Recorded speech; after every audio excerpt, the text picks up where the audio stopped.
You can see the ground is covered with all kinds of little twigs, and we want the thinnest ones possible because that's what we're gonna transfer our embers to once we get a flame going. Trees are a great resource for kindling as well because they've got these old dead branches that are super thin, super fine.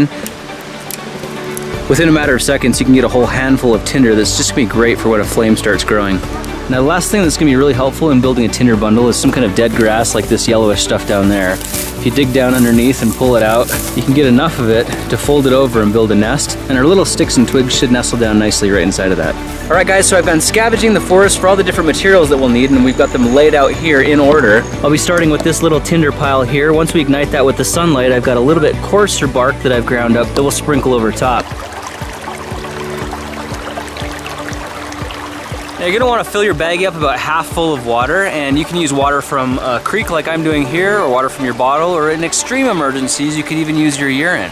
Now, the first thing I wanna do is tilt your baggie to the side so it makes a diamond shape with one of the points facing down. Then we're gonna grab this top area here, and we'll need to twist that to trap as much of the water inside as possible.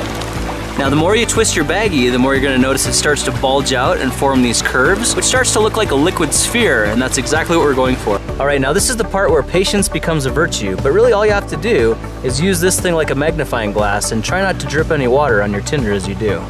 You can see that starts smoking almost immediately.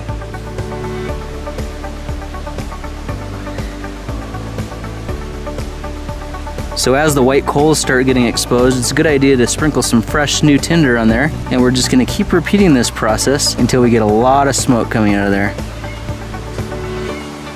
You can see how the sandwich baggie acts very similar to a magnifying glass. When you pull it away, the focal point gets more intense, and as you bring it closer, it disperses the heat more evenly. Now there's enough of a gentle breeze today here that I don't have to blow on this at all. As this thing smolders, it sucks just enough oxygen out of the air to keep it going. All I have to do is keep supplying it with fresh new fuel. We could actually give this just a couple more minutes to generate even more heat, and that's a great opportunity to put together your tinder bundle. You can see how I've got the dead grass here, intermixed with small branches.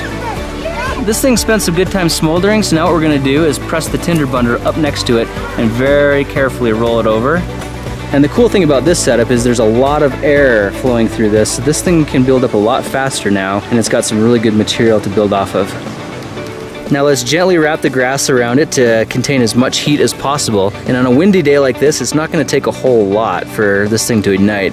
So our embers are successfully transferred into our tinder bundle, and now all you have to do is give it a couple of minutes for the heat to build.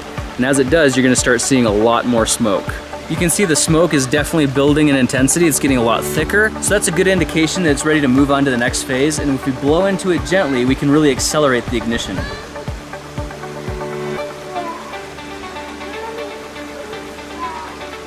Oh, there it goes.